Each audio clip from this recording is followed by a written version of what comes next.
हर एक बच्चे से बोलता है सर सर यूपीपीएससी से क्यों नहीं पूछते हैं यूपीपीएससी की तैयारी, या फिर कोई बच्चा तो बोलता है सर सीआईएल का क्यों नहीं, या फिर कोई बच्चा मुझे बोलता है सपोज जैसे उदाहरण के तौर पे कि सर या फिर माइनिंग सरदार डीजीएमएस का क्यों नहीं।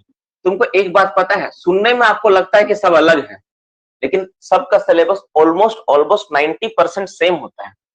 सबका क्या है 90% सिलेबस कॉमन होता है बाबू, सबका कॉमन सिलेबस 90% है। इसलिए कभी भी जो हम लोग पढ़ाई करते हैं, क्या तुम मुझे बोल सकते हो गारंटी के साथ कि सर हम गारंटी देते हैं कि सर माइंस रूल का वर्कमैन इंस्पेक्टर टॉपिक यूपीपीएससी में नहीं आएगा, या कोल इंडिया में नहीं आएगा, या फिर डीजीएमएस में नहीं आएगा?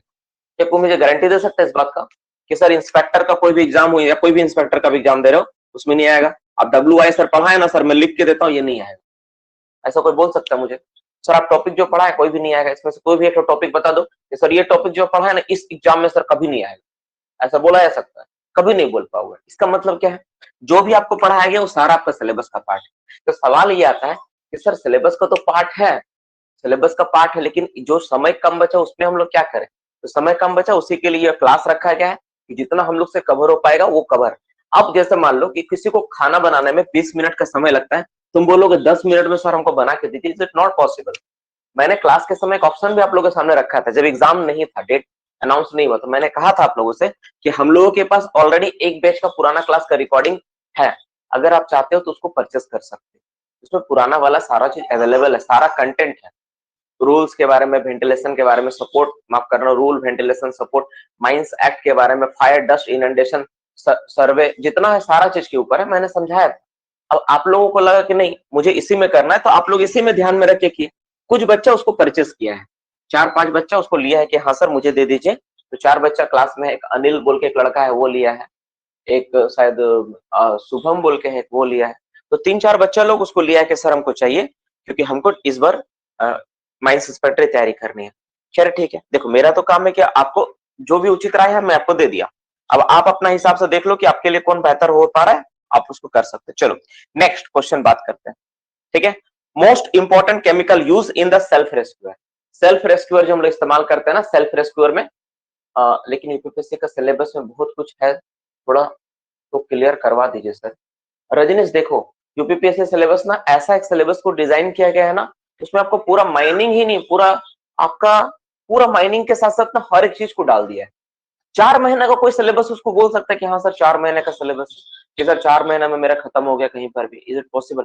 यूपीपीएससी में ऐसा कौन सा टॉपिक है नहीं बताओ तो, सब चीज तो डाला हुआ है 5 से। तो हम लोग क्या कर रहे हैं, मिला के क्लास करने का प्रयास कर रहे हैं। मेरे से जितना हो पाए, तुम बोलो कि सर आप चाहते तो ये वाला और हो सकता था, आप जानबूझ के नहीं करा, ऐसा आप मेरे ऊपर आरोप लगा के देखो, इज इट पॉसिबल है कि आप ऐसा आरोप लगा सकते हो? नहीं लगा पाओ, क्यों? क्योंकि मेरे से जितना था मैंने उसको बन पड़ा मैं किया, और जितना हो पा रहा मैं करने का प्रयास कर रहा हूँ, ठीक है ना। जो क्लास मैंने एक्स्ट्रा क्लासेस लेके यूपीपी इंस्पेक्टर में आप देखोगे उसमें तो पूरा का पूरा जो अर्थक्वेक के ऊपर जो चैप्टर था, जितना भी तुम्हारा इरोशन एंड वेदरिंग इफेक्ट के ऊपर था, जूलॉजी के ऊपर जो क्लास था, सब अलग से लेके हम पढ़ा दिए उसमें से जो एक्स्ट्रा चीज था। अब जो माइनिंग का पार्ट है उसको तो माइनिंग में ही लेना पड़ेगा, उस चीज को हम लोग सिलेबस से हट के कैसे ले सकते हैं? सिलेबस का जो कंटेंट उसको कैसे, प्लस वेडनेसडे को पिछले बार मैंने कहा आप लोगों को क्लास कर लो, आप लोग सब इनकार कर दिए कि सर क्लास नहीं करना वेडनेसडे के दिन, एक दिन छुट्टी एक दिन छुट्टी, तुम ही लोग ना क्लास नहीं किया। पिछले बार भी तो मैं तैयार था पढ़ाने के लिए, अब तुम लोग क्लास नहीं करोगे तो मैं क्या कर सकता हूँ बताओ? मैं तो ऐसा नहीं कहा कि नहीं पढ़ाना है, मैं तो बोला कि पढ़ाएंगे, तुम ही लोग बोला कि छुट्टी दे दीजिए, हम क्या करेंगे बोलो? चलो तो नेक्स्ट क्वेश्चन बात करते हैं, जो सेल्फ रेस्क्यूअर होता है, सेल्फ कंटेंट सेल्फ रेस्क्यूअर होता है, उसमें किस तरह का केमिकल का इस्तेमाल होता है?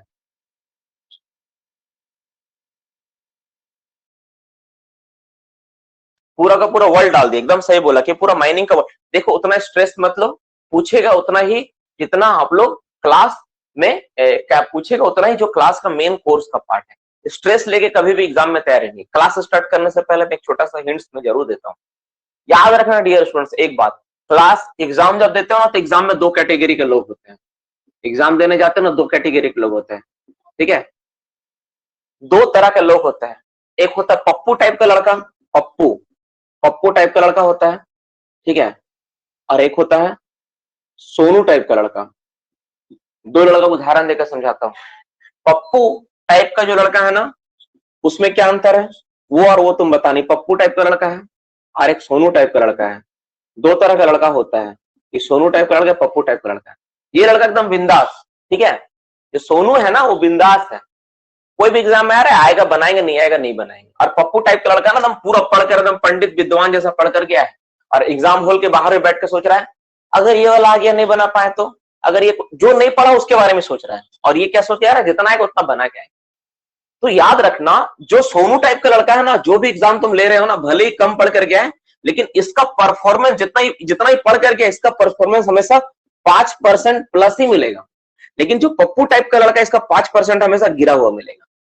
क्लास रूम के बाहर, एग्जाम रूम के बाहर बैठ के सोचना कि एग्जाम में क्या सिलेबस में क्या क्वेश्चन आएगा, ये बेवकूफी से बड़ा कोई सवाल नहीं। ये आप अपना एफिशिएंसी को घटा रहे हो। कभी भी एक दुनिया का सबसे बड़ा मैं टिप्स दे रहा हूं किसी भी एग्जाम क्रैक करने के लिए, मैं लिख लो इस बात। एग्जाम में ना, एग्जाम हॉल के बाहर जस्ट एडमिट कार्ड को हाथ में लेकर हॉल में जब लाइन में खड़ा हो ना, इस बात का अगर ख्याल तुम्हारे मन में आ रहा है कि एग्जाम में जाएंगे क्या सवाल आएगा, कहीं मेरा बनेगा कि नहीं बनेगा, कितना हम तो पढ़े ही नहीं, हम वो नहीं पढ़े, हम ही नहीं पढ़े, अगर ऐसा विचार तुम्हारे दिमाग में आएगा ना बाबू, तो मैं लिख के देता हूं तुम्हारा परफॉर्मेंस 5% डाउन जाएगा। वही एक बच्चा जो ये सोच के केवल जा रहा है जितना आएगा हम जितना पढ़ के उतना तो बनाएंगे, उतना अच्छा से बनाएंगे, मैं लिख के देखता हूं उसका 5% परफॉर्मेंस अच्छा होगा। कुछ भी नहीं तो 100 में से 5 सवाल सही करके आएगा, और आप अपना डिप्रेशन की वजह से, नेगेटिव सोच की वजह से 5 सवाल गलत करके आओ। तो हमेशा एक बात एग्जाम में रखो, वो हॉल के बाहर। अब सवाल है कि सर इस सिचुएशन को कैसे ओवरकम रहे। सिंपल एक ही बात खुद से बोलना है, जितना मेरा बेस्ट है ईश्वर मुझे इतना शक्ति दीजिए कि जितना हम तैयारी करके उतना कम से कम अच्छा से परफॉर्म करके जाए। क्योंकि एग्जाम देके बाहर निकलने के बाद मुझे ये नहीं फील होना चाहिए कि इस क्वेश्चन का आंसर हमको पता था और हम गलत बना दिए। आप इस बात के लिए अफसोस करोगे तो कोई दिक्कत नहीं कि हमको नहीं आता था हम नहीं बनाए, गलत बनाए, कोई दिक्कत नहीं। लेकिन जाना हुआ क्वेश्चन गलत बना दी, इसके कारण 80 to 90% बच्चे फेल होते हैं।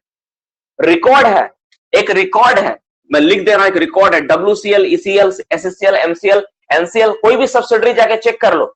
मैं एकदम मूल मंत्र दे रहा हूं पास होने का, लिख लेना। इस बात को जब तक सीखोगे नहीं, कोई भी कोल इंडिया, कोई भी सर्विस नहीं लगेगा, कभी नहीं लगेगा।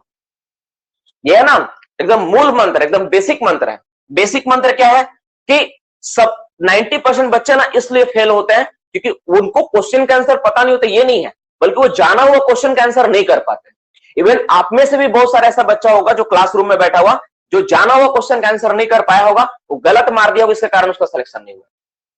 अगर हम गलत बोल रहे तो बोल दो क्या सर आप गलत बोल रहे हैं। क्लास में से बहुत सारे बच्चे हैं, देखो यहाँ रिप्लाई भी आना स्टार्ट हो गया, यस सर करके मोटा मोटी 10-12 बच्चों तो ऐसे ही रिप्लाई दे दिया कि हाँ सर आप सही बोल रहे हैं, अमित से लेके सब कोई। तो बाबू याद रखना ना, केवल जाना हुआ क्वेश्चंस को ठीक ढंग से तुम बना के आओ ना, उतना में तुम्हारा सर्विस लगने का चांस है। क्वेश्चंस हार्ड और आसान दोनों हो सकता है। ECL में कट ऑफ कितना आ गया, ECL में जनरल में कट ऑफ में अगर तुम 40 नंबर ले आते ना ठीक ठाक, ECL में अगर 40-41 तुम स्कोर कर देते ना, तुम्हारा 100% जॉब। तो बताओ 50 में 40-41 लाना कौन सा बड़ा बात, नहीं ला पाया, नहीं हुआ। सबको लगा 50 में 50 कट ऑफ जाएगा, तो 41 में अपना कट ऑफ में दे दिया रिजल्ट, 42-41 लाते आराम से जॉब हो जाता। तो जाना हुआ क्वेश्चन को कभी गलत मत करना डियर स्टूडेंट, तो जिंदगी भर अफसोस लगे कि हम जाना हुआ क्वेश्चन को नहीं बना पाए। इसलिए तुम कोई भी तैयारी करो, यूपीपीएससी करो, कोई भी जॉब का तैयारी करो, बस एग्जाम हॉल के बाहर ना ईश्वर से सिर्फ यही प्रार्थना करना कि ईश्वर मुझे इतना शक्ति दीजिए कि जितना क्वेश्चन हम जानते हैं उसका बेस्ट परफॉर्मेंस कर पाए, बस उसको हमको अच्छा परफॉर्म करना है। तुम जॉब क्रैक करने के लिए नहीं जा रहे हो, तुम अपना परफॉर्मेंस दिखाने के लिए जा रहे हो कि हम इतना अच्छा जानते हैं। तुम्हारा टारगेट जॉब क्रैक करना नहीं होना चाहिए, तुम्हारा टारगेट परफॉर्मेंस होना चाहिए कि मेरा टारगेट है परफॉर्मेंस, अपना बेस्ट देखे आए। बस ये तुम करके आओ, हर एग्जाम में जॉब लगना नहीं लगना तो बात की बात है यार, पहले तुम ये बेस्ट करके आओ, ठीक है। अब बात बाकी सब तो तुम्हारा तैयारी पर है। अब एक सवाल आता है सर ओड क्वेश्चन पूछा तो सबके लिए ओड रहेगा, यार टेंशन मत लो। अगर ओड क्वेश्चन पूछ दिया, टफ क्वेश्चन पूछ दिया, घुमाया हुआ क्वेश्चन पूछ दिया, मोचोड़ के क्वेश्चन पूछ दिया, तो तुमको चूस नहीं लेगा वो, आएगा तो बनाओगे, नहीं आएगा तो नहीं बनाओगे, उतना तो सबके लिए रहता है। 4 सवाल तुम कम ही बनाओ तो क्या जाएगा, कुछ नहीं जाएगा, ठीक है। पर ये सारी बातें हैं, ठीक है। और यूपीपीएससी का जो सिलेबस है डियर स्टूडेंट, थोड़ा बड़ा ही सिलेबस था। हम लोगों का जो कोर्स है 8 से 9 महीने का कोर्स है, मोटा मोटी 8 से 9 महीना मुझे चाहिए किसी कोर्स को कंप्लीट करने के लिए, चूंकि 50% ही टाइम कवर हो पाया है, तो हम लोगों से जितना हो पाया मैंने कवर करवाया, और टाइम बचा हुआ और सारी चीजें कवर हो गया। ऐसा नहीं कि सर खत्म हो गया, सब कुछ लूट गए, हम बर्बाद हो गए सर, अब ऐसा कुछ नहीं, अभी भी बहुत समय बचा हुआ है ना। तो ये मेरे पास जो ऑप्शन था, मैंने क्लास के शुरुआत में आप लोगों को समझा दिया था कि ये चीजें आप कर सकते हैं, है ना। मेरा जो रिकॉर्डिंग क्लास आप उसको भी ले सकते हैं, बाकी चीजें जो थी मैंने आपको सिखा दिया, समझा दिया था। अब सारा डिसीजन आपके ऊपर ही मैंने छोड़ दिया था। तो मोटा मोटी बात हो गया। तो देखो जो हम लोगों का सेल्फ रेस्क्यूअर होता है, हम लोग जो भी सेल्फ रेस्क्यूअर इस्तेमाल करते हैं, सेल्फ रेस्क्यूअर जो इस्तेमाल करते हैं ना, रेस्क्यूअर, तो सेल्फ रेस्क्यूअर क्या होता है, उसमें क्या होता है, पोटेशियम सुपर ऑक्साइड होता है। क्या होता है बाबू, पोटेशियम सुपर ऑक्साइड। इसका फॉर्मूला क्या होता है, KO2। हम लोग फॉर्मूला क्या बोलते हैं, KO2। क्या होता है, पोटेशियम सुपर ऑक्साइड। अब बात नहीं करेंगे, अब पढ़ाने दो। KO2 क्या है, इसका नाम है पोटेशियम सुपर ऑक्साइड। इसका फॉर्मूला क्या होता है, KO2 होता है। ये क्या करता है, ये क्या करता है, कोई मुझे बता सकता है पोटेशियम सुपर ऑक्साइड क्या करता है? पोटेशियम सुपर ऑक्साइड क्या करता है? वो पढ़ जाने वाला।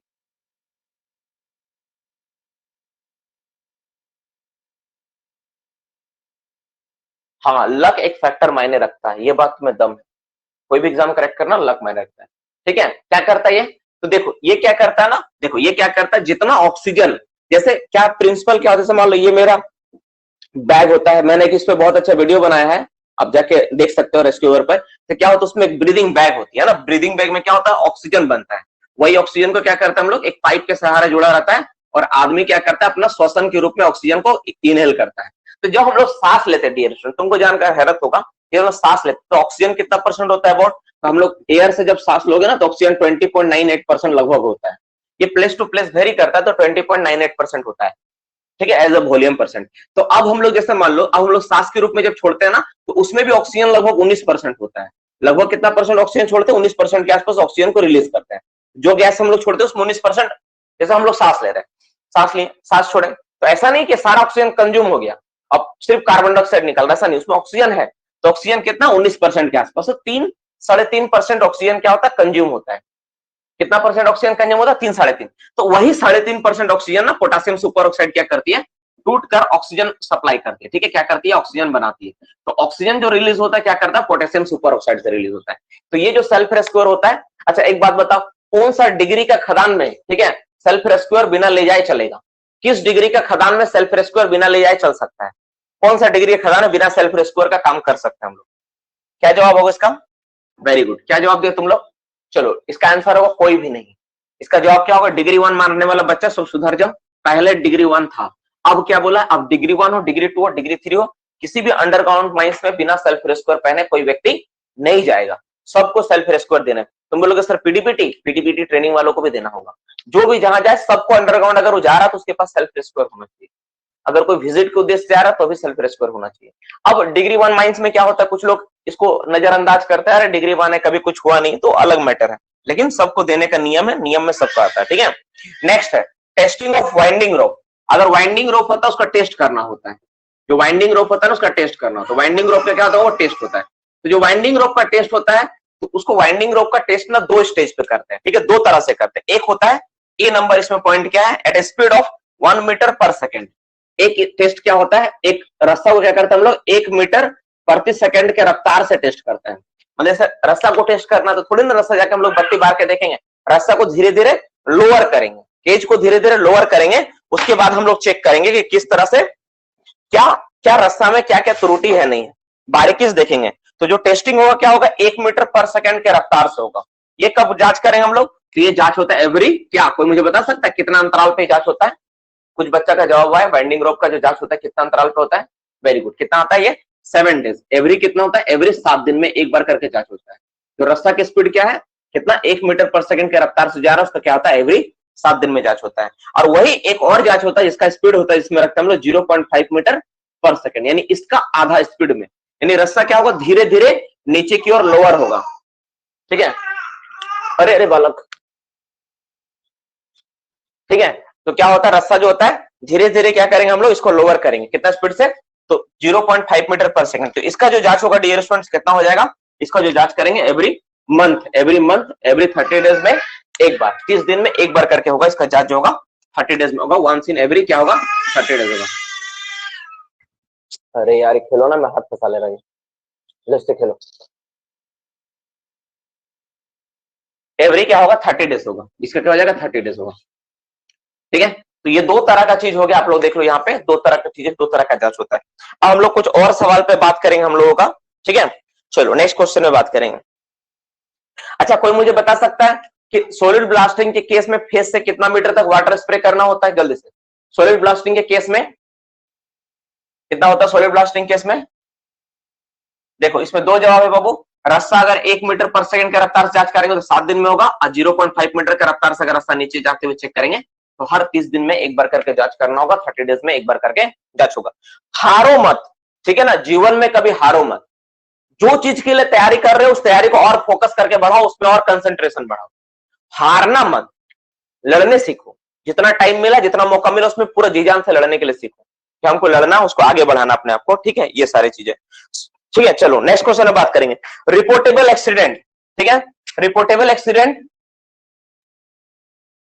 रिपोर्टेबल एक्सीडेंट कितना देरी तक कोई पर्सन एब्सेंट होता है तो उसको रिपोर्टेबल एक्सीडेंट में काउंट करेंगे। कोई व्यक्ति कितना देरी तक, रिपोर्टेबल एक्सीडेंट फॉर्म थोड़ी ना पूछ रहा हूं, ठीक है। कोई व्यक्ति कितना देरी तक एब्सेंट होता है, ठीक है, तो उसको हम लोग रिपोर्टेबल एक्सीडेंट में काउंट करेंगे। क्या होगा, अब रिपोर्टेबल एक्सीडेंट क्या होता है, एक्सीडेंट, किसी को रिपोर्टेबल एक्सीडेंट कब बोलेंगे, पूरा लिख देता हूं एक्सीडेंट का। रिपोर्टेबल एक्सीडेंट कब बोलेंगे, कोई व्यक्ति क्या हो, कितना देरी तक होने से उसको हम लोग रिपोर्टेबल एक्सीडेंट बोलेंगे, ठीक है। इसका जवाब होगा मोर देन 72 आवर। क्या हो जाएगा वो, मोर देन, कितना से, मोर देन 72 घंटा से अगर कोई व्यक्ति ज्यादा, अगर किसी जगह पे अगर एब्सेंट हो रहा है, ठीक है, तो उसको हम लोग क्या बोलेंगे, उसको हम लोग रिपोर्टेबल एक्सीडेंट में काउंट करेंगे। क्या भाई वो व्यक्ति 72 घंटा से ज्यादा काम नहीं करना है, जिसको क्या बोलेंगे हम लोग, रिपोर्टेबल एक्सीडेंट बोलेंगे।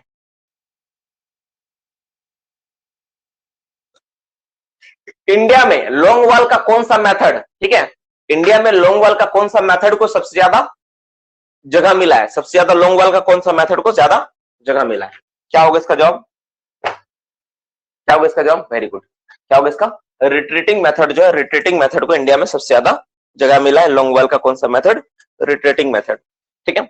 चलो शाफ्ट से जो फैन का जो डिस्टेंस होगा, कितना मीटर शाफ्ट से पंखा का डिस्टेंस को रखेंगे।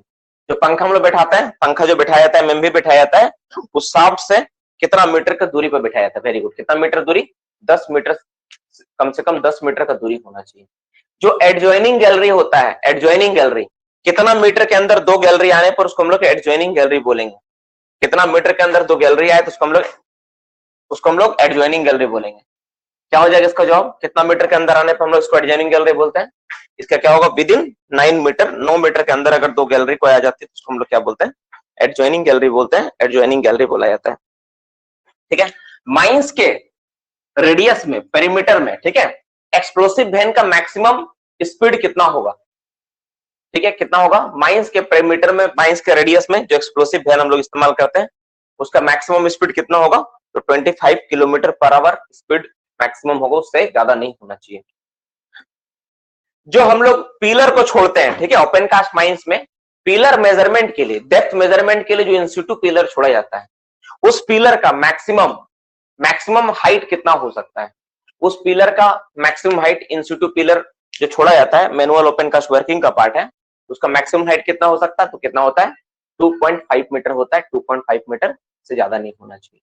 मैनुअल ओपन कास्ट वर्किंग का जो बेंच होगा, सॉफ्ट सॉइल का बेंच का चौड़ाई, ठीक है, कितना होगा, सॉरी, सॉफ्ट सॉइल बेंच का हाइट कितना होगा,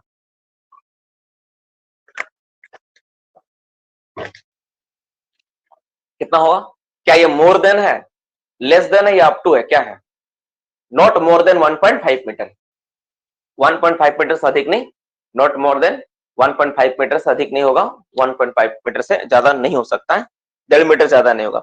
यही वाला अगर कोल का बेंच हो तो मैनुअल ओपन कास्ट में कोल या फिर, ठीक है, उसमें कितना हो जाएगा, तो उसमें 3 मीटर का हो जाएगा।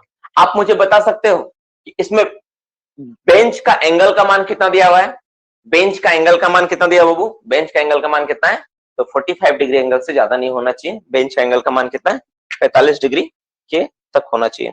चलो नेक्स्ट क्वेश्चन, एफएलपी जो वर्ड हम लोग बोलते हैं, एफएलपी, एफएलपी इसका पूरा नाम क्या है, एफएलपी का पूरा नाम क्या है, फ्लेम प्रूफ, वेरी गुड। इसका पूरा नाम क्या है बाबू, बहुत बच्चा जवाब दिया, फ्लेम प्रूफ, क्या बोलते हैं हम लोग इसको, फ्लेम प्रूफ,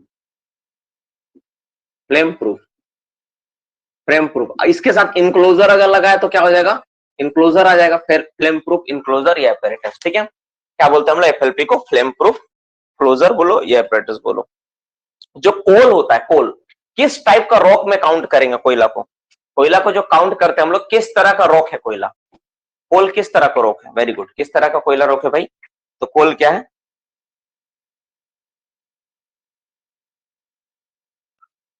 ठीक है, सेडिमेंट्री टाइप का रॉक है, सेडिमेंट्री टाइप का रॉक है, उसको हम लोग क्या बोलते हैं, हम लोग पोल क्या है, सेडिमेंट्री टाइप का रॉक है।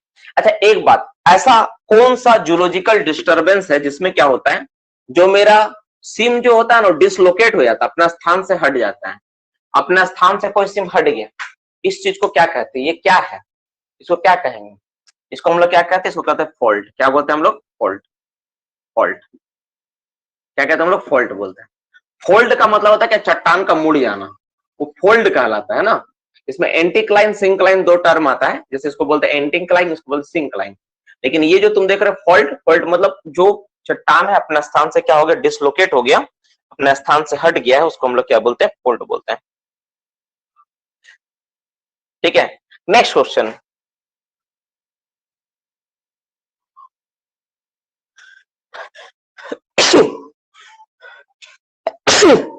सॉरी, कितना परसेंट फेस में मीथेन मिलने पर इलेक्ट्रिसिटी को टीएसयू से काट दिया जाएगा। फेस में कितना परसेंट मीथेन मिलता है तो इलेक्ट्रिसिटी को हम लोग क्या करेंगे, टीएसयू से काट देंगे, टीएसयू से इलेक्ट्रिसिटी को काट दिया जाएगा। वेरी गुड, कितना परसेंट, 1.25% मीथेन मिलने पर हम लोग क्या करते हैं, इलेक्ट्रिसिटी को टीएसयू से हम लोग काटते हैं, टीएसयू से काटने का ऑप्शन दिया गया है। जो वर्कमैन इंस्पेक्टर होगा, जो मेरा वर्कमैन इंस्पेक्टर होता है, नेक्स्ट क्वेश्चन, जो वर्कमैन इंस्पेक्टर होता है, ठीक है, वो माइंस में एज ए डब्ल्यूआई कितना दिन विजिट करेगा। वर्कमैन इंस्पेक्टर माइंस में डब्ल्यूआई के रूप में कितना दिन विजिट करेगा। वेरी गुड, अभी हाल ही में पॉइंट हुआ है, कितना दिन होगा, 2 दिन तक विजिट करेगा, 2 दिन तक विजिट करेगा। वेलफेयर ऑफिस का, वेलफेयर ऑफिसर का, ठीक है, वेलफेयर ऑफिसर बनने के लिए क्या क्वालिफिकेशन चाहिए, वेलफेयर ऑफिसर बनने के लिए क्या क्वालिफिकेशन चाहिए,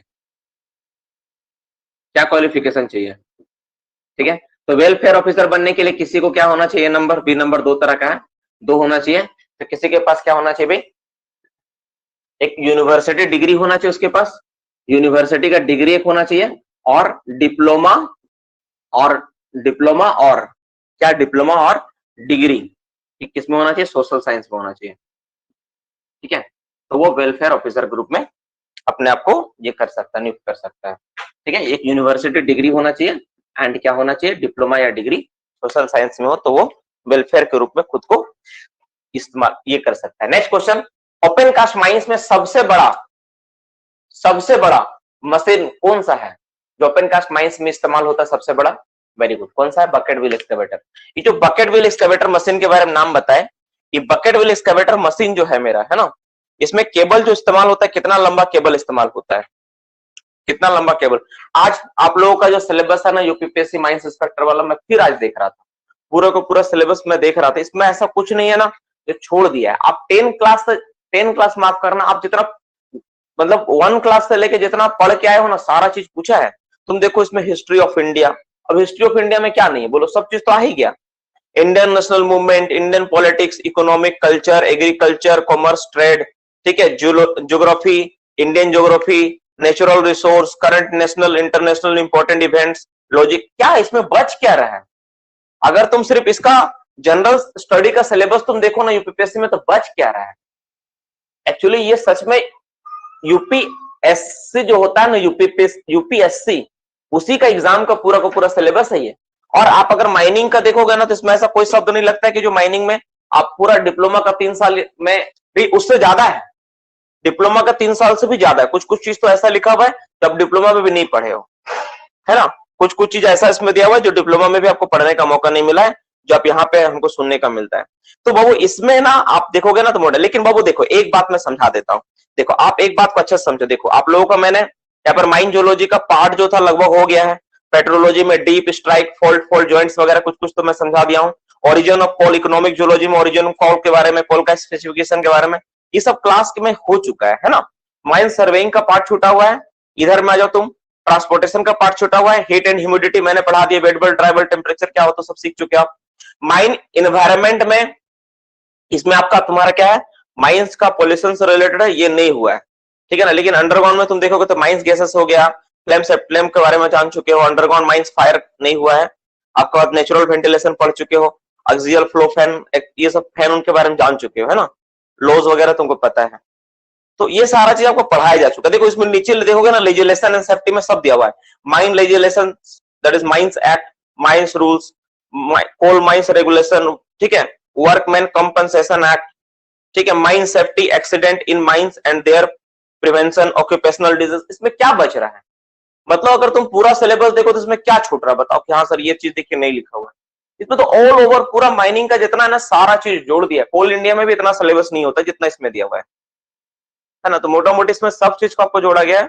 तो खैर ठीक है, जितना हम लोगों से कवर होता है, तुम एक काम करो सिलेबस को अच्छे से करो। क्योंकि देखो तुमको फर्स्ट नहीं आना है, तुम्हारा टारगेट क्या होना चाहिए। देखो कोल इंडिया में जब कोई बच्चा यूपीएससी की तैयारी करेगा ना तो सिलेबस को ध्यान में रख के पढ़ेगा, नो डाउट पढ़ेगा वो, लेकिन ऐसा भी नहीं कि पूरा पंडित बन जाएगा। तो उसके लिए जो सिलेबस है आपके लिए भी सेम है, आप जितना पढ़े उस पर अच्छे से फोकस करके जाओ। हो सकता है आप उसमें जरूर सफल होगे।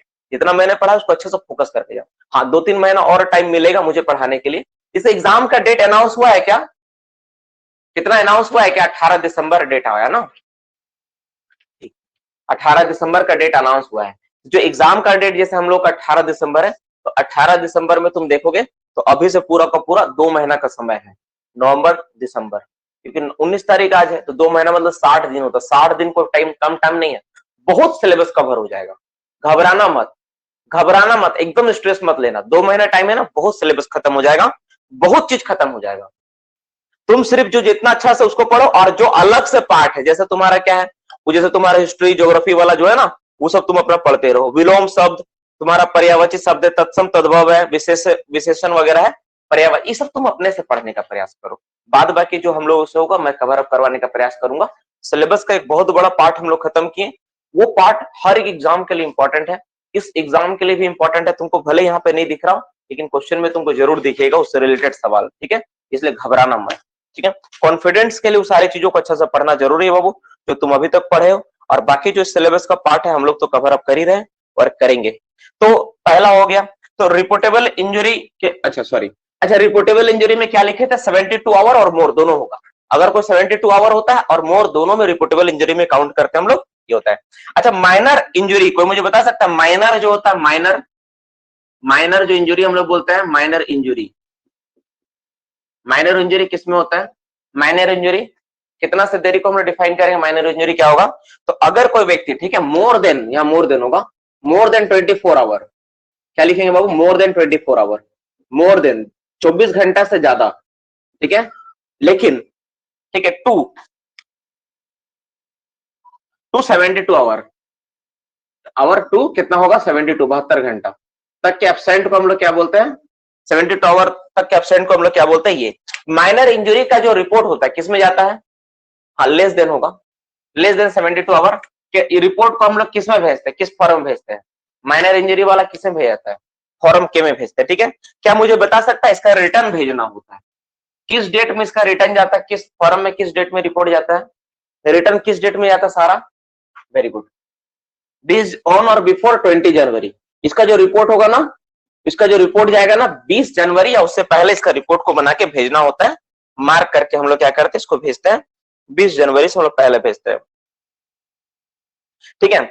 जो होल रोड होता है, होल रोड के बगल में हल्का गाड़ी, लाइट व्हीकल चलने के लिए अलग से एक रास्ता बनाया जाएगा। हाँ ठीक है, चलो। तो जो होल रोड के बगल में अलग से लाइट व्हीकल चलाने के लिए जो रास्ता बना, तो उसकी चौड़ाई कितनी होनी चाहिए? वो कितना चौड़ा रास्ता रहेगा, कम से कम कितना चौड़ा रहेगा? वेरी गुड, कितना चौड़ा रहेगा? तो कम से कम 2 मीटर मिनिमम चौड़ाई उसका होगा। कितना चौड़ा होगा वो? 2 मीटर मिनिमम चौड़ाई रास्ता का रहेगा। कितना रहेगा? 2 मीटर मिनिमम चौड़ाई रहेगा, ठीक है। जो मेरा रिजर्व स्टेशन होता है, ठीक है, रिजर्व स्टेशन से कितना मीटर के अंदर कोई भी पावर केबल नहीं होना चाहिए। जो रिजर्व स्टेशन होता है उससे कितना मीटर के अंदर कोई पावर केबल नहीं रहेगा? वेरी गुड, क्या जवाब हो जाएगा वो इसका? तो 90 मीटर के अंदर कोई पावर केबल नहीं होना चाहिए रिजर्व स्टेशन में। रिजर्व स्टेशन के अंदर कोई पावर केबल जो होता है 90 मीटर के अंदर नहीं होना चाहिए। कोई वर्कर अंडरग्राउंड माइंस में काम करता है, ठीक है, एक वर्कर है जो अंडरग्राउंड माइंस में काम कर रहा है, अंडरग्राउंड माइंस में, उसका पूरा कैलेंडर ईयर में कितना अटेंडेंस होने पे वो ईएल के लिए एलिजिबल होगा, ठीक है। उसको ईएल चाहिए, ईएल, ईएल मतलब अर्न लीव, है ना, जो हम लोग क्लास में करेंगे, परसों तरसों क्लास में करेंगे। तो पूरा कैलेंडर ईयर में, फुल कैलेंडर ईयर में कितना अटेंडेंस होना चाहिए उसका मिनिमम? उसको 190 डेज अटेंडेंस होना चाहिए पूरा कैलेंडर ईयर में। कितना दिन का अटेंडेंस होना चाहिए ईएल के लिए?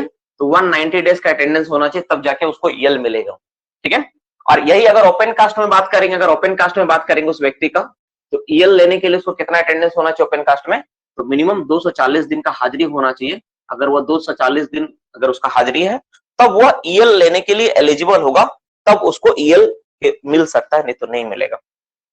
चलो नेक्स्ट क्वेश्चन, जो पीट सेफ्टी कमेटी होता है, जो पीट सेफ्टी कमेटी के बारे में बात करते हैं, कितना व्यक्ति पे, लाइट व्हीकल मतलब बाइक वाइक के बारे में बात करें, हाँ सही है, ठीक है। पीट सेफ्टी कमेटी कितना व्यक्ति पे हम लोग पीट सेफ्टी कमेटी का फॉर्मेशन करते हैं, क्या जवाब हो जाएगा पीट सेफ्टी कमेटी का, कितना व्यक्ति पे होता है, तो 100, मोर देन 100 व्यक्ति पे हम लोग पीट सेफ्टी कमेटी का गठन करते हैं। P1 एक्सप्लोसिव पर होल के हिसाब से कितना ग्राम यूज होता है, P1 एक्सप्लोसिव जो होता है पर होल के हिसाब से कितना ग्राम लोग इस्तेमाल करते हैं, वेरी गुड। P1 एक्सप्लोसिव पर होल के हिसाब से हम लोग कितना ग्राम इस्तेमाल करते हैं, तो 800 ग्राम पर होल के हिसाब से इस्तेमाल होना चाहिए। 800 ग्राम के हिसाब से हम लोग P1 एक्सप्लोसिव का इस्तेमाल करते हैं। P1 एक्सप्लोसिव 800 ग्राम करके इस्तेमाल होता है, ठीक है। चलो नेक्स्ट क्वेश्चन पे बात करेंगे, ये हो गया आप लोग का P1 एक्सप्लोसिव से रिलेटेड। P1 एक्सप्लोसिव क्या होता है, 800 ग्राम पर होल के हिसाब से हम लोग इस्तेमाल करते हैं। जो डायगोनल लाइन ऑफ इंस्ट्रक्शन पे जो काम, हाँ 794 बहुत जगह देखे हैं, अगर हाँ एक बात याद रखना, अगर कहीं बुक में 794 अगर ऑप्शन रहे और 800 भी रहे तो ये ज्यादा अप्रोप्रिएट है, इसी को राउंड फिगर में ना 800 ग्राम लिखा गया है, ठीक है। चलो नेक्स्ट क्वेश्चन, जो डायगोनल लाइन ऑफ इंस्ट्रक्शन जो हम लोग बोलते हैं, जो डायगोनल लाइन होता है, ठीक है, वो डायगोनल लाइन का वैल्यू कितना डिग्री होगा, कितना डिग्री होगा, तो 45 डिग्री जो एंगल होता है उसी को डायगोनल लाइन पकड़ के हम लोग काम करते हैं। किसी व्यक्ति का माइंस में एक्सीडेंट हो गया है, ठीक है, इसके नोटिस को देना है मुझे, किस फॉर्म में देंगे। किसी व्यक्ति का अगर माइंस में एक्सीडेंट हो गया तो एक्सीडेंट का पहला जो नोटिस दिया जाता है 24 आवर के अंदर का सूचित किया जाता है, किस फॉर्म में देते हैं हम लोग, तो फॉर्म 4A में देते हैं हम लोग। 4A में देने के बारे में बात बोला गया, ठीक है। किस में देते हैं हम लोग, फॉर्म 4A में देते हैं, फॉर्म 4A में देते हैं।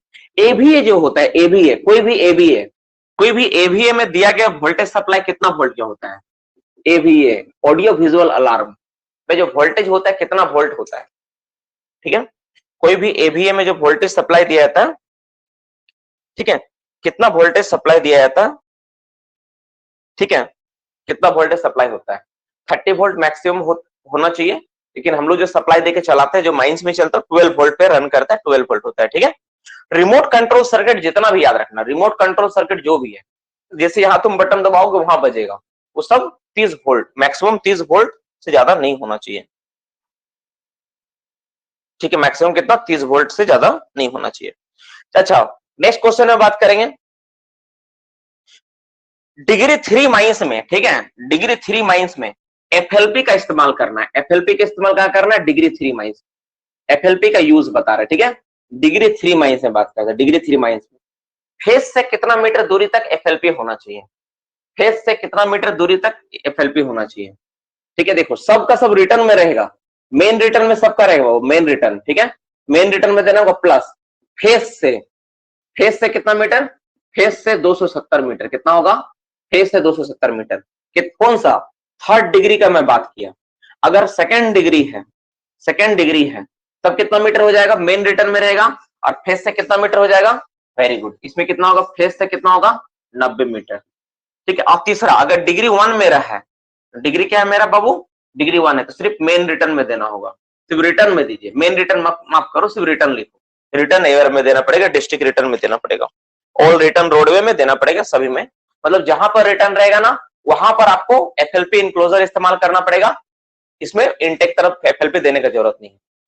लास्ट वेंटिलेशन कनेक्शन क्या जानना चाह रहे हो, लास्ट वेंटिलेशन कनेक्शन, जो हवा आपका वेंटिलेशन डिस्ट्रिक्ट के सबसे आखिरी छोर से गुजर रहा है उसको लास्ट वेंटिलेशन कनेक्शन, जहां से हवा गुजरता है उसको हम लोग क्या बोलते हैं, लास्ट वेंटिलेशन कनेक्शन। और एक होता है immediate out by ventilation connection, जो आपका फेस से जस्ट जो हवा गुजर रहा है जिस गैलरी से, उसी को बोलेंगे immediate out by ventilation connection, ठीक है। दो तरह का चीज होती है। नेक्स्ट क्वेश्चन बात करेंगे, जो ड्रिल में जो केबल इस्तेमाल करते हैं, हैंडहेल्ड ड्रिल, केबल का लंबाई कितना मीटर होगा, ड्रिल में यूज होने वाला केबल का लंबाई मैक्सिमम कितना होता है। मैं पहले ही बोला बाबू क्लास से रिलेटेड एक बात, कि आप कुछ क्वेश्चंस को पूछ सकते हो, लेकिन आपको ज्यादा क्वेश्चंस क्या करना होगा, लिखने का प्रयास करना होगा। एक्सप्लेनेशन आज के क्लास में पॉसिबल नहीं है, क्योंकि हम लोग क्या कर रहे हैं, टॉपिक को बीच से उठा के देख रहे हैं कि हम लोग कितना जानते हैं। तो जो भी केबल होता है, जो हम लोग केबल इस्तेमाल करते हैं, किसमें केबल इस्तेमाल करते हैं हम लोग, ड्रिल मशीन में जो केबल इस्तेमाल करते हैं, सब केबल का लंबाई कितना होगा, 100 मीटर, कितना मतलब 100 मीटर होता है। इसके साथ जो मेरा एसडीएल में लंबाई केबल कितना होता है, एसडीएल में एसडीएल में कितना लंबा केबल इस्तेमाल होता है? एसडीएल में भी 100 मीटर लंबा केबल होता है। एसडीएल में बोलो या ड्रिल में बोलो कितना होता है? 100 मीटर लंबा केबल होता है। ठीक है, मैक्सिमम 100 मीटर। 100 मीटर मैक्सिमम है बाबू, है ना, मैक्सिमम 100 मीटर इस्तेमाल करते हैं। अगर एलएचडी का बात करेंगे, LHD load hold dumper, LHD में कितना लंबा केबल इस्तेमाल होता है? क्यों, कितना मीटर होता है वो? 250 मीटर, 250 मीटर का लंबा केबल इस्तेमाल होता है। एलएचडी में कितना होता है? 250 मीटर लंबा केबल का इस्तेमाल हम लोग कर सकते हैं। एलएचडी में इतना केबल का इस्तेमाल होता है। ठीक है, ये हो गया। अच्छा, एलएचडी से थोड़ा सा ज्यादा केबल इस्तेमाल होता है सोवेल में। ठीक है, सोवेल में कितना लंबा केबल इस्तेमाल होता है? सोवेल में कितना लंबा केबल इस्तेमाल होता है? वेरी गुड, कितना होता है? 300 मीटर केबल होता है। सोवेल में कितना होता है? 300 मीटर केबल इस्तेमाल होता है। सोवेल में 300 मीटर, इलेक्ट्रिक सोवेल जो होता है उसमें 300 मीटर केबल इस्तेमाल होता है।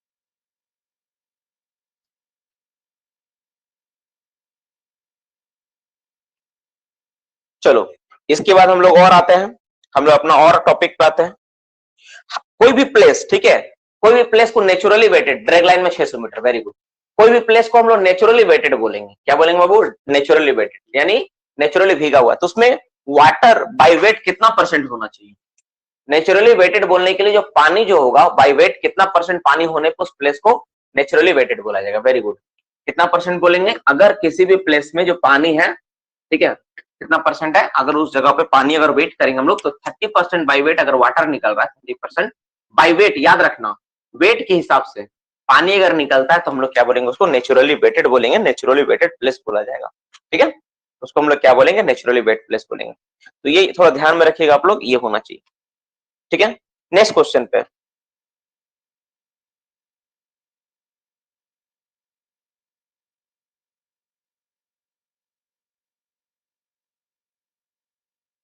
तो ड्रिंकिंग, अच्छा, जो ड्रिंकिंग वाटर होता है कितना टेम्परेचर होने पे, ड्रिंकिंग वाटर जो होता है कितना कितना ड्रिंकिंग वाटर जो होता है कितना कितना टेम्परेचर पे 3 लीटर प्रोवाइड करता है? ड्रिंकिंग वाटर जो होता है कितना टेम्परेचर पे 3 लीटर प्रोवाइड करता है? चलो, मोर देन 30 डिग्री आंसर तो सही है कि 30 डिग्री से ज्यादा टेम्परेचर हो तो हम लोग 3 लीटर प्रोवाइड करते हैं।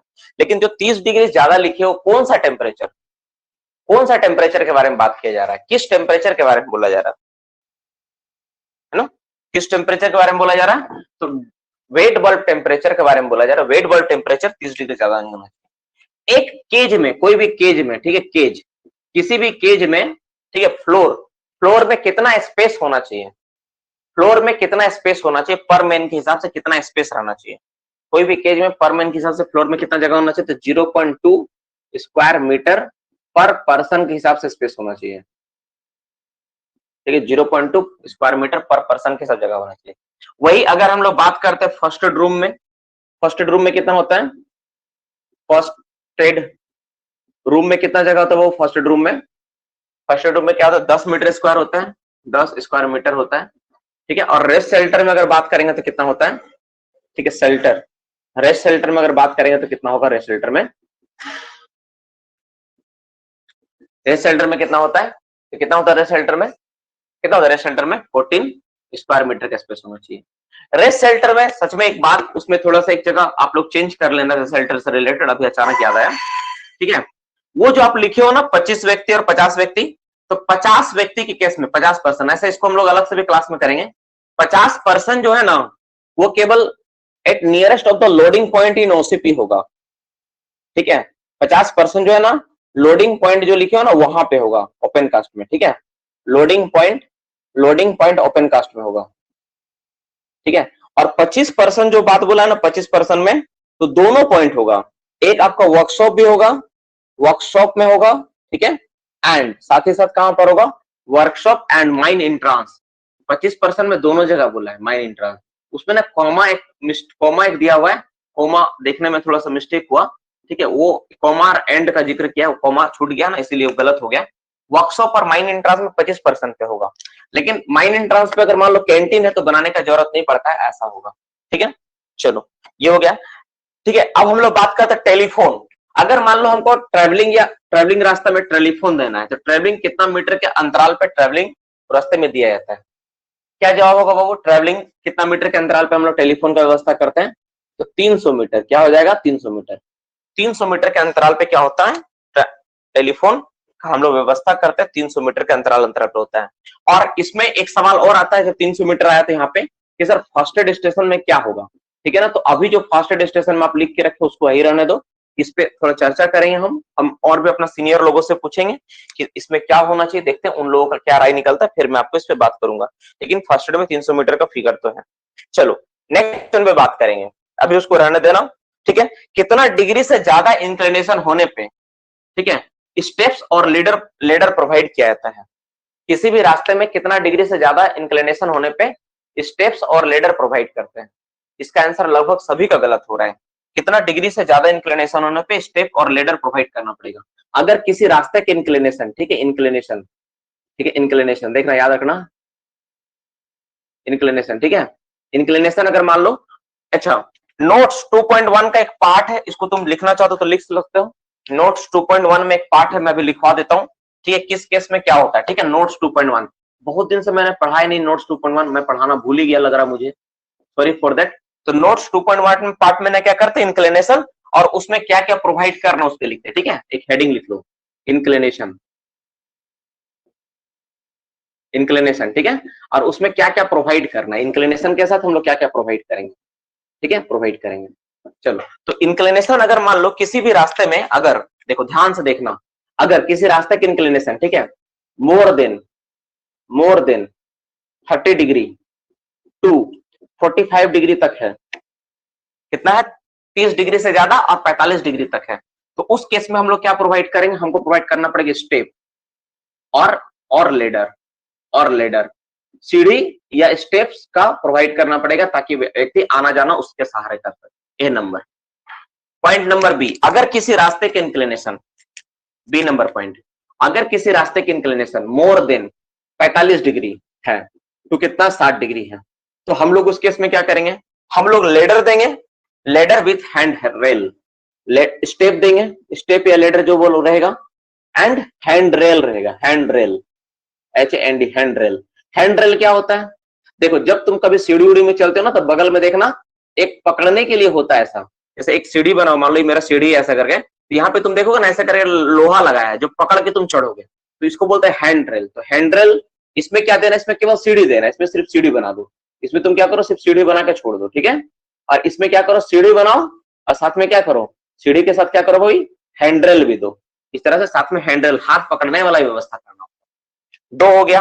अब तीसरा नंबर कंडीशन, अगर किसी रास्ते की इंक्लिनेशन, सी नंबर, अगर किसी रास्ते की इंक्लिनेशन मोर देन 60 डिग्री है, अगर किसी रास्ते की इंक्लिनेशन क्या है भाई, मोर देन 60 डिग्री है, तो क्या करना होगा उसमें हम लोग को, हैंड, उसमें हम लोग क्या प्रोवाइड करेंगे, उसमें स्टेप सीढ़ी बनाएंगे, कॉमा हैंड रेल देंगे, हैंड रेल भी देंगे, रेल एंड प्लेटफॉर्म, तीनों देना पड़ेगा, प्लेटफॉर्म, देखिए समझ में आ रहा, प्लेटफॉर्म भी देंगे, हैंड रेल, सीढ़ी और प्लेटफॉर्म।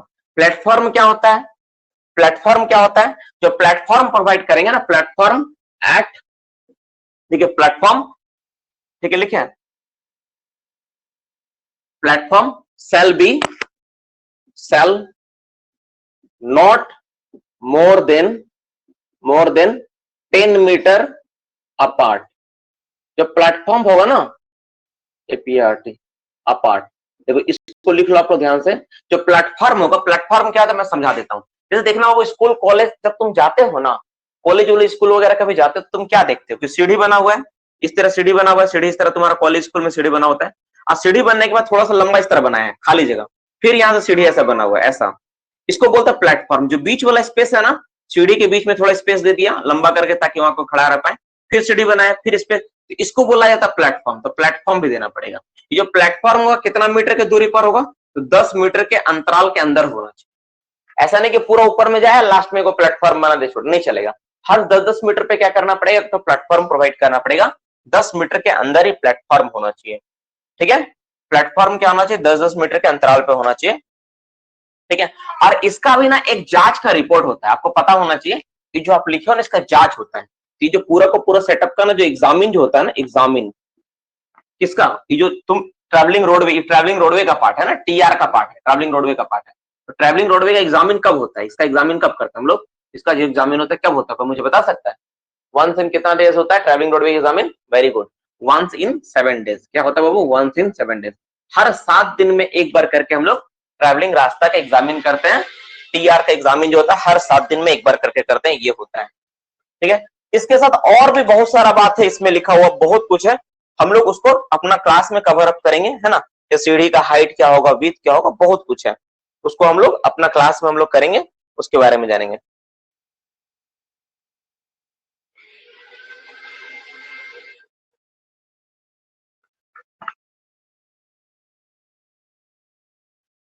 चलो नेक्स्ट क्वेश्चन में बात करते हैं। ये वाला मोटा मोटी हो गया। दो ट्रैक का बीच का, हाँ 1.2 सेंटीमीटर नहीं है, 10 मीटर में लिखे हैं, 10 मीटर अपार्ट, 10 मीटर के बाद अपार्ट लिखे रहे, अपार्ट।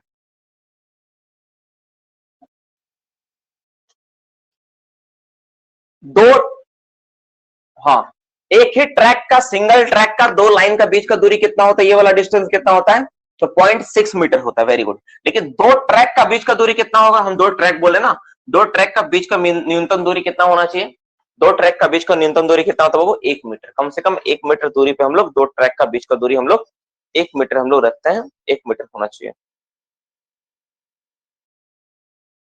ठीक है,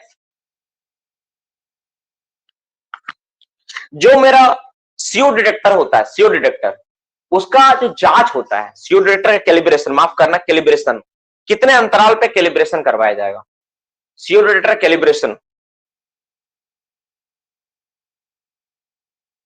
कितना होगा, 3 मंथ्स में। कोई भी गैस इंस्ट्रूमेंट रोज होता है 3 महीना में जांच होना चाहिए। ठीक है, अगर मान लो कोई ओपन कास्ट वर्किंग चल रहा है, ठीक है, ओपन कास्ट वर्किंग चल रहा है और एक्ट का सारा प्रावधान उसमें मान लो कि लागू नहीं हो रहा है, बहुत कुछ है जो लागू नहीं हो रहा है, आदमी का संख्या कितना होना चाहिए ताकि एक्ट लागू ना हो, ओपन कास्ट में कितना व्यक्ति होने से आदमी, जो कितना व्यक्ति ओपन कास्ट में काम करने से हम लोग वर्किंग में, मैनुअल ओपन कास्ट वर्किंग में कितना व्यक्ति से काम तक छूट है। देखो 20% जो लिख रहे हो ना, वो प्रोस्पेक्टिंग के केस में है, मिनरल का जांच में है। अगर हम लोग ओपन कास्ट मैनुअल वर्किंग बोलेंगे ना, तो 50 व्यक्ति मैक्सिमम हो सकता है, उससे ज्यादा नहीं होगा। मैक्सिमम कितना होगा, मैक्सिमम 50% अगर काम करे तो एक्ट अप्लाई नहीं होगा, उससे अगर ज्यादा हो गया तो एक्ट अप्लाई हो जाएगा। वेंटिलेशन ऑफिसर, ठीक है, वेंटिलेशन ऑफिसर, ध्यान सुनो, वेंटिलेशन ऑफिसर, क्या कर रहा है, ठीक है, ventilation officer open cast mines में कितना टन प्रोडक्शन पे वेंटिलेशन ऑफिसर का जरूरत पड़ेगा।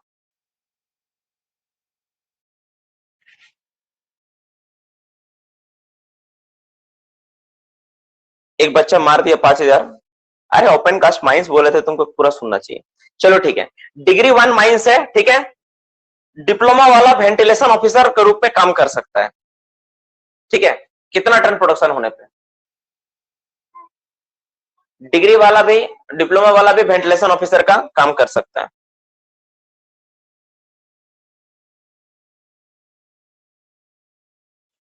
पांच हजार से 15,000 तक जो होगा, डिप्लोमा वाला जो है वो वेंटिलेशन ऑफिसर का काम कर सकता है। डिग्री 2 और 3 माइंस में, ठीक है, मिनिमम कितना टन प्रोडक्शन चाहिए ताकि वेंटिलेशन ऑफिसर को रखा जा सके। डिग्री 2 और 3 माइंस में कितना टन का प्रोडक्शन चाहिए ताकि वेंटिलेशन ऑफिसर को रखा जा सके, तो कितना होगा, 2500 टन से अगर ज्यादा हो तो वेंटिलेशन ऑफिसर प्रोवाइड करना पड़ेगा। अगर डिग्री 1 माइंस में हम लोग बात करेंगे तो 5,000 टन से ज्यादा हो तो वेंटिलेशन ऑफिसर चाहिए। ये तो वेंटिलेशन ऑफिसर, सेफ्टी ऑफिसर है, वेंटिलेशन का ऑफिसर का काम कर सकता है।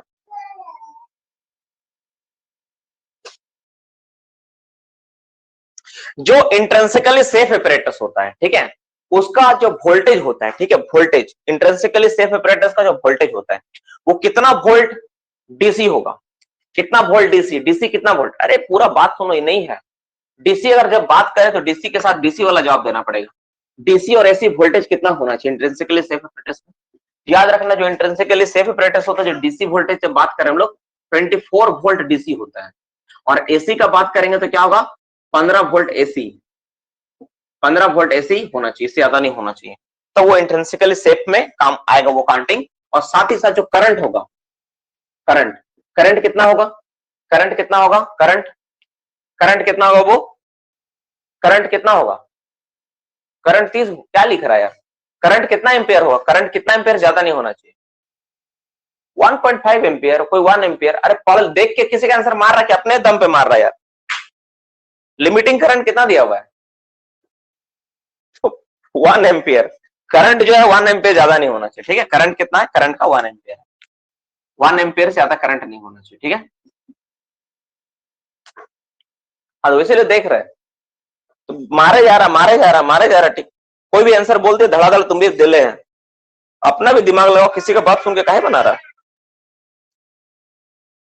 जो हम लोगों का वाइंडिंग का जो हेड गियर पुली होता है, वाइंडिंग का हेड गियर पुली होता है ना, उसका डाया, ठीक है, रोप का डाया से कितना टाइम्स होना चाहिए? Very good. कितना टाइम्स होना चाहिए? वो 100 टाइम्स, 100 टाइम्स सही है। वाइंडिंग का जो डाया होगा रोप का डाया से कितना होता है? 100 टाइम्स होना चाहिए। गाइड रोप का फैक्टर ऑफ सेफ्टी कितना होता है? गाइड रोप का फैक्टर ऑफ सेफ्टी कितना होता है? गाइड रोप का फैक्टर ऑफ सेफ्टी, अरे 10 होता है गधा। वाइंडिंग रोप बोल रहा हूं, गाइड रोप बोल रहा हूं ना। वाइंडिंग रोप का 10 होता है, गाइड रोप का 10 देने का जरूरत है, उसमें लोड थोड़ी ना कुछ है, तो सीधा गाइड कर रहा। 4 से 5 होता है, 7 कहां से? अरे तुम लोग कौन? बैलेंस रोप का 7 होता है, फ्रिक्शन वाइंडिंग में जो बैलेंस रोप हो इसमें उसका 7 होता है। हम गाइड रोप बोल रहे हैं। तुम लोग वाइंडिंग के बारे में कोई आइडिया नहीं, इसका मतलब समझ में आ गया। तुम लोग कोई वाइंडिंग पढ़े नहीं, स्टीम वाइंडिंग कुछ नहीं पढ़े हो, इससे यही बात पता चल गया मुझे।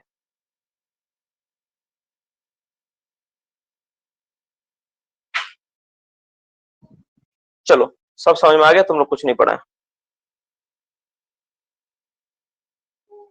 कोई भी एग्जाम, ठीक है, कोई भी व्यक्ति डीजीएमएस के एग्जाम में अपेयर होगा, उसको मिनिमम उम्र कितना होना चाहिए?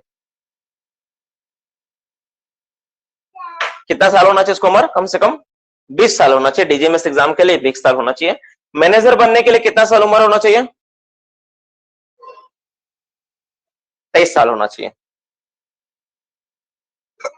लोटो का फुल फॉर्म क्या? लोटो, LOTO। लोटो का फुल फॉर्म क्या है?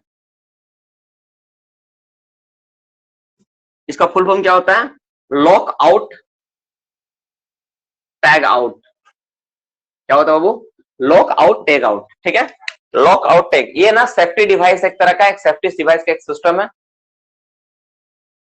ठीक है? सेफ्टी डिवाइस का एक सिस्टम है जिसमें हम लोग क्या करते हैं, इसमें हम लोग क्या करते हैं कि एक सिस्टम में क्या होता है कि टैग लगा कर रखते हैं। जब कोई काम हो रहा है उसको लॉक करके और टैग लगा कर रखते हैं।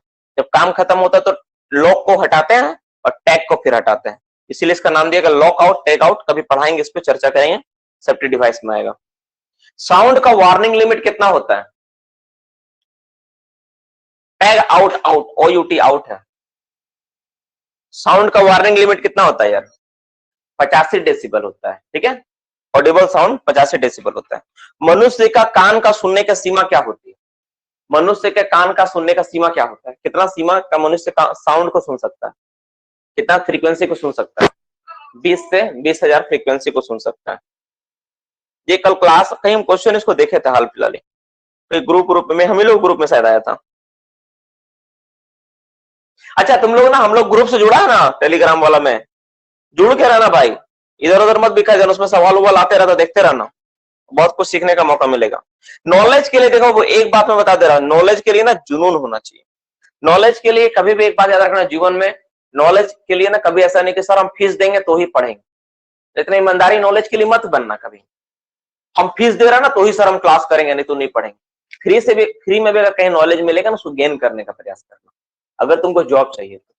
ये बात याद रखना। वैसे फ्री में नॉलेज मिले, कैसे गेन करेंगे, क्या मतलब है? इसका मतलब ये है, जैसे मान लो कोई टेलीग्राम ग्रुप है, जैसे मान लो हम लोग का टेलीग्राम ग्रुप हो गया, यूट्यूब का कोई चैनल हो गया, जहां से तुमको मिल रहा है तो उसको तुम लेने का प्रयास करो, अवॉइड मत करो कोई चीज को, क्योंकि तुमको नौकरी चाहिए है कि नहीं? कहीं पर कोई भी चीज तुम्हारा काम आ सकता है। हाँ, हम लोग के पास तो कंप्लीट स्टडी है ही हर चीज के लिए, लेकिन हम लोग पास टाइम फ्रेम भी है कि हम लोग पास ये भी है कि इतना दिन में, लेकिन तुमको पहले से और ज्यादा सीखने की इच्छा है तो वो करना है। तो ये जैसे आज ही का ले लो, आज बहुत सारा बच्चों को लग रहा है क्या, घर में बैठा हुआ जो, अरे आज तो सर एक्स्ट्रा क्लास दे रहे हैं, जाके क्या करेंगे, आज के बदले थोड़ी ना फीस दिए हैं। 90% लोगों का विचार यही है कि आज थोड़ी ना फीस लग रहा है, आज का क्लास का जो उनको करना है, वो इसी विचार से क्लास नहीं करने आया। लेकिन उसको अगर पता चलता कि 4 क्लास का एक पार्ट है तो जरूर क्लास करने आता कि इसके लिए हमको फीस लगा है। ठीक है, तो इस विचार के साथ निकल के रखना, इस विचार को अपने दिमाग में आने देना। ठीक है, चलो, एयर क्वांटिटी का जांच डिग्री 1 माइनस में कितना इंटरवल पे होता है? एयर क्वांटिटी का जांच डिग्री 1 माइनस में कितना अंतराल पे होता है? वेरी गुड, कितना दिन पे होता है? 30 डेज में एक बार करके जांच होता है। अच्छा, तुम मुझे बता सकते हो कि किसी भी, ठीक है, माइंस में अगर 0.75% मीथेन डिटेक्ट हो, ठीक है, तो उसमें एयर सैंपल कितने अंतराल पे लिया जाएगा? कितना अंतराल पे लेंगे हम लोग? तो हर 7 दिन में एक बार करके एयर सैंपल का हम लोग एनालिसिस करेंगे, 7 डेज में एक बार करके जांच करेंगे। बूस्टर फैन का एग्जामिन कितना दिन होता है? वो बूस्टर फैन का जांच, बूस्टर फैन का जांच कितना होता है? कितना होता है? 7 दिन में जांच होता है। अच्छा, तुम लोगों को पता होना चाहिए, जो डस्ट हम लोग सैंपल कलेक्शन करते हैं ना, डस्ट एनालिसिस के लिए। अच्छा, पहले ही बताओ, एयरबोर्न डस्ट सर्वे जो होता है, ठीक है, उसका परमिसिबल लिमिट अगर सिलिका 5% से कम हो तो कितना परसेंट, कितना से ज्यादा नहीं होना चाहिए? सिलिका 5% से कम हो तो कितना ज्यादा नहीं होना चाहिए? डस्ट का क्या है, कितना ज्यादा नहीं होना चाहिए, तो कितना है उसका permissible limit? 8 hour time weighted कितना होना चाहिए? एवरेज 8 आवर टाइम वेटेड में कितना? 2 मिलीग्राम पर मीटर क्यूब ऑफ एयर। ठीक है, अगर सिलिका मेरा 5% से कम हो, यानी तो 10 divided by percentage of silica जो आएगा वो आएगा। ठीक है, तो ये होता है पर मीटर क्यूब, पर मीटर क्यूब तो लिख ही दिया, ये होना चाहिए। अब एक सवाल ये आता है, इसके लिए हम लोग क्या करते हैं? एयरबोर्न डस्ट सर्वे करते हैं। एयरबोर्न डस्ट सर्वे हम लोग करते हैं, पता करते हैं इस बारे में। ठीक है, ये हो गया। और क्या इसमें है? हाँ, अब एक होता सैंपलिंग। सैंपलिंग मतलब जो हम लोग सैंपल जांच करते हैं। ठीक है, सैंपल, तो सैंपल लेने का दो तरीका होता है, कि स्पॉट मेथड होता है, एक स्ट्रिप मेथड होता है। तो जो स्ट्रिप होता है, स्ट्रिप, जो स्ट्रिप सैंपलिंग करेंगे, तो स्ट्रिप का चौड़ाई कितना सेंटीमीटर होना चाहिए? स्ट्रिप जो बनाया था, कितना सेंटीमीटर चौड़ा का स्ट्रिप बनता है? तो मुझे बता सकता है स्ट्रिप का चौड़ाई कितना सेंटीमीटर होता है? वेरी गुड, कितना होता है? 10 सेंटीमीटर चौड़ा स्ट्रिप होता है। कितना सेंटीमीटर? 10 सेंटीमीटर चौड़ा स्ट्रिप होता है। 10 कितना अंतराल अंतराल पे स्ट्रिप बना के लेते हैं हम लोग? कितना? 5 मीटर के अंतराल पर स्ट्रिप होता है। 5-5 मीटर के अंतराल पर स्ट्रिप बना के हम लोग सैंपल को लेके हम लोग ये करते हैं। तो मोटा मोटे देखो, पूरा का पूरा पार्ट को पलटे, ये सारा था। अब तुम लोग कुछ सवाल ले लेंगे, तुम लोग का जो डाउट है, कुछ सवाल है उसको पूछो आज का क्लास में। आज का क्लास वैसे भी एक्स्ट्रा क्लास है, तो कोशिश की है कि ज्यादा से ज्यादा तुम्हारा क्या हो कि मतलब एक छोटा सा डिस्कशन पार्ट किया जाए, स्टार्टिंग का कुछ पार्ट है। मोटा मोटी कितना सवाल हुआ है? 30-40 क्वेश्चन हुआ कि नहीं? 30-40 क्वेश्चन हुआ कि नहीं? 64 हुआ है, चलो ठीक है। 60 उम्मीद था स्टार्टिंग से जो बच्चा कर रहा होगा ना, उसका 50, हाँ 40-50 हो गया होगा। 68 हुआ, एक बच्चा बोला 68। जो बच्चा शुरू से होगा उसको ज्यादा मिला होगा, जो लेट आया होगा उसको कम ही मिला होगा। तो 68, 70 सर, कुछ बोला 70 हुआ है, ठीक है। तो सर मैथड और मैथ और रीजनिंग का टॉपिक बता दीजिए। सचिन देखो, एक बात, सबसे अजीब बात यही है कि तुम लोग जो यूपीपीएससी के लिए तैयारी कर रहे हो ना, यूपीपीएससी के लिए पूछ रहे हो ना,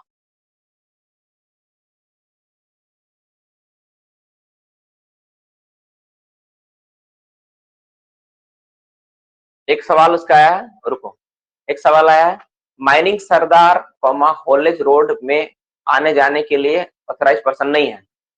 2 पॉइंट नोट्स लिखवा दीजिए सर। लिखवाएं तो 2 पॉइंट नोट, 2.1 नोट्स का एक पार्ट लिखवाएं आज का। ठीक है, उसका एक पार्ट धीरे धीरे हम लोग क्लास में करेंगे, उसका उसका धीरे धीरे हिसाब वो आएगा। कुछ नोट्स को ना अपडेट करना पड़ रहा है, ठीक है, इसलिए थोड़ा टाइम लग रहा है उस पर। उसको अपडेट करके बाद बाकी चीज धीरे धीरे क्लासेस में होती रहेगी। अभी सुनो, अभी क्लास खत्म नहीं हुआ है, क्योंकि अभी मैं मौका दिया हूं कि आप लोग भी अपना बात कर रखो, केवल सिर्फ हम ही क्लास में